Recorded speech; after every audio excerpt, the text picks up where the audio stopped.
abandon ideology.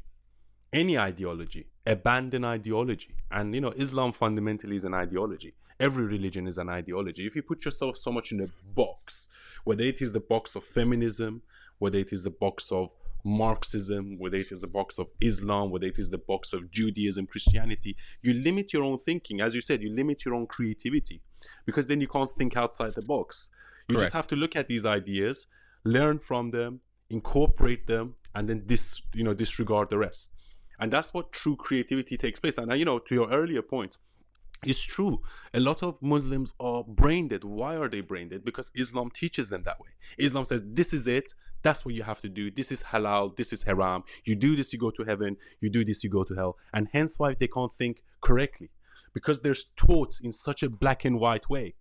When they have to realize that life is not black and white. Life is 50 shades of grey. And life is dynamic and life is colorful, and hence why you can't put yourself in a box. In the Torah, look, if you look at the Torah, it says horrible things. If you look at the Old Testament especially, it says horrible things. If you look at Quran, and that's why I'm anti-religion. I'm a very spiritual person, but I'm very anti-religion. And I believe all religion can act as a brain virus. The problem with Islam is that it's a very militant religion and it's newer.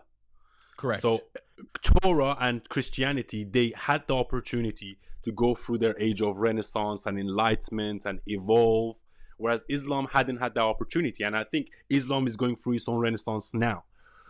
I mean, I hope, and that's what this is what I see, like what you were just bringing up, is like a lot of people who subscribe to Islamism, or just by virtue of the 2 billion people who are part of the Muslim Ummah, you see a lot of times that there's just this bit of brain rot. It's like you can't think for yourself. You can't come up with your own ideas. And you almost feel like you're in a cult. Like you have to think like the rest of the group. And I always say this to Muslims. It's like, have you no independence? Have you no original thought?